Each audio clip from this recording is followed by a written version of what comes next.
Bentornati sul canale, dalla Fara, da Fuz e da Griselda. Oggi affrontiamo un argomento un po' diverso dal solito, conseguente ad alcune richieste in chat e su Instagram. Parliamo di un film di recente uscita chiamato The Northman.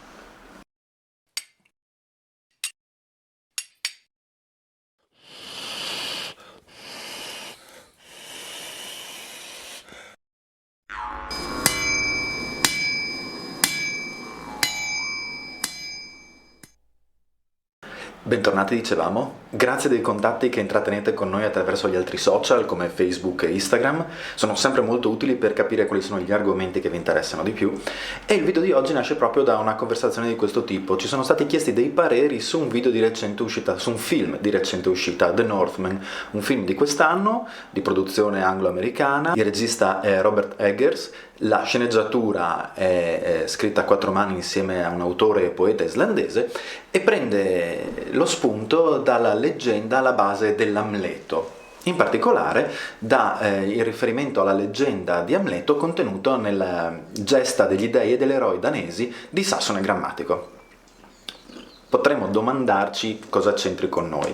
E in effetti non c'entra tantissimo, ma ha alcuni punti di riferimento, soprattutto nel modo in cui visivamente è stata resa questa epopea, che ha attirato l'attenzione di alcuni di voi fra il pubblico. Prima di continuare vi ricordo sempre che se volete supportare il nostro progetto legato al villaggio sperimentale che stiamo ricostruendo nel bosco di epoca longobarda, potete supportarci su Patreon, trovate il link in descrizione, e che se invece non ve la sentite di supportarci in quel modo potete però iscrivervi al canale e cliccare la campanellina, anche quello è un modo per aiutarci. Bene, veniamo a noi. Sassone Grammatico era uno storico che nell'undicesimo secolo ha scritto una storia delle gesta degli dei e degli eroi danesi. All'interno di queste gesta, che mischiano materiale mitologico, leggendario e vagamente storico, trova spazio anche la storia di Amleto, resa poi immortale e famosissima dalla versione shakespeariana. Il film in questione prende spunto più da Sassone Grammatico che da Shakespeare, ma la rivisita abbondantemente, ne sposta anche il focus geografico dalla coppia Danimarca-Inghilterra alla coppia Danimarca-Islanda e farcisce la storia di tutta una serie di riferimenti e di suggestioni che sono proprie del modo in cui oggi noi intendiamo, soprattutto a livello popolare, quello che si può definire nordico. Va detto, per rispondere alla primissima domanda, cosa c'entriamo noi della Fara con Sassone Grammatico, che Sassone Grammatico nelle gesta degli eroi danesi cita anche la partenza dei Longobardi a seguito di una carestia proprio dalla Danimarca e non più dalla Scania, il cambio del loro nome, come nel mito che vi lascio in descrizione, e il loro arrivo in Italia. Quindi nella sua percezione delle storie della Danimarca e dei suoi eroi esistevano anche i nostri amati Longobardi. Il film di per sé, dal punto di vista dell'intrattenimento, e questo chiaramente è un parere strettamente soggettivo, è un film piuttosto pesante, è un film che richiede una certa passione per essere seguito. Altrimenti, dal punto di vista narrativo, anche dell'immedesimazione con i personaggi, non c'è nessuno di quelle scorciatoie, di quelle strizzate d'occhio che sono tipiche del cinema hollywoodiano. Non si cerca, cioè, di far empatizzare il pubblico col protagonista. La storia però ha appunto questi riferimenti storico-mitologici molto interessanti. Proviamo ad analizzarne alcuni, perché sono poi il motivo per cui siamo qui oggi. Scusate, Zelda si dà alla fuga. Dicevamo, un primissimo riferimento è quello ai guerrieri belva. È molto noto nel mondo germanico. Zelda saluta. Scusate, è la terza volta che registro questo video perché Zelda continua ad appoggiarsi sulla videocamera. Dicevamo, uno dei primi riferimenti che incontriamo nel corso della narrazione è quando il protagonista ancora bambino viene esposto dal padre a tutta una serie di ritualità inerenti all'essere un guerriero belva. Ecco, la tematica, il topos del guerriero animale, del guerriero che muta forma, è diffusa nel leggendarium nordico ed è nota soprattutto attraverso la figura del berserker, il guerriero orso. Nel caso del nostro film incontriamo invece gli Ulfsnar, i guerrieri lupo. Chi ama fare paragoni antropologici fra le varie storie dei Germani, aggiunge a questa coppia anche i cinocefali, i guerrieri con la testa di cane dell'immaginario longobardo. E in questo film viene mostrata questa ritualità, viene mostrato da subito una grossa componente onirica, visionaria del protagonista, che però viene raccontata all'interno della storia senza filtri, senza spiegazioni per il pubblico, che quindi poi solo con l'avanzare della trama capiamo appunto essere separata dall'esperienza oggettiva della vita, ma essere parte della sua esperienza soggettiva spirituale. E quindi questo primo elemento è presente, ed è presente in maniera molto sanguigna, quasi a voler rappresentare come l'immaginario stesso del protagonista si evolva insieme alla sua crescita personale, quindi l'immaginario del protagonista bambino sia grezzo e infantile, pur legato a temi così pregni per la cultura nordica, e poi si evolve in maniera più strutturata con l'andare avanti, ma ci arriveremo.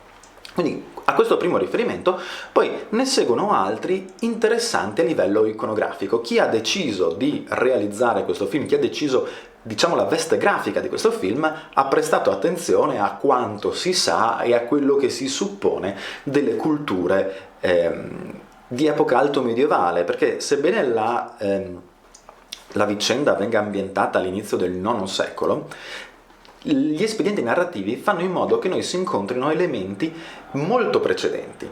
In particolare, e qui arriviamo alla parte più interessante dal punto di vista storico-visivo dell'opera, a un certo punto il nostro protagonista si deve rivolgere a uno sciamano, un sacerdote di qualche tipo, uno stregone. E qui la parte che forse non a tutti è stata immediatamente esplicitata, a meno che appunto non si sia appassionati dell'argomento, è che questo stregone, che appunto riporta le sue visioni, parla con i morti e dà istruzione al protagonista, indossa parte di un abito femminile, in particolare due grosse fibule femminili di epoca vichinga. Questo non viene esplicitato, non c'è lo spiegone all'americana in cui uno dei protagonisti, anche in questo caso è uno solo, ma insomma uno dei personaggi indica l'oggetto e lo spiega per il pubblico a casa. Solo chi coglie a riferimento lo ha presente, chi non lo coglie prosegue vedendo questo tizio strano e piuttosto ambiguo. Ecco, questo passaggio è molto interessante perché nelle fonti islandesi e norrene in generale si dice spesso che la magia è cosa da donne e che gli stregoni e i maghi sono, citazione, non parere personale, ma citazione, svolgono attività da invertiti. E quindi il fatto che questo stregone indossi degli attributi tipicamente femminili calza a pennello con questa definizione. Lo stregone in questione manda Amleto a cercare una spada, un'arma, per portare avanti la sua vendetta. Non ho ovviamente dato riferimenti alla trama di Amleto, un po' perché penso che a grandi linee sia nota, un po' perché penso anche che chi volesse godersi il film, visto le differenze sia con la versione shakespeariana che con quella tradizionale, sono molte, ecco, non vorrei offrire degli spoiler. Tornando a noi, questo stregone manda Amleto a cercare questa spada, e questa spada è una spada che è già stata usata in passato, cosa che rende nobile la lama, oltre che per la sua produzione, e va sottratta al regno dei morti. Il nostro Amleto quindi si cala in un'antica tomba. Ecco, qui in particolare ci sono tantissimi riferimenti molto interessanti. Abbiamo detto che la storia si colloca all'inizio del IX secolo, conseguentemente un'antica tomba di un antico re invece viene dall'alto medioevo più pieno, da quello barbarico delle migrazioni. E quindi troviamo questa tomba realizzata all'interno di una nave, nessun ricordo rispetto ad esempio a quando abbiamo parlato di Satonu, e troviamo assiso in trono questo re morto con la sua spada sulle ginocchia e l'elmo ancora in testa.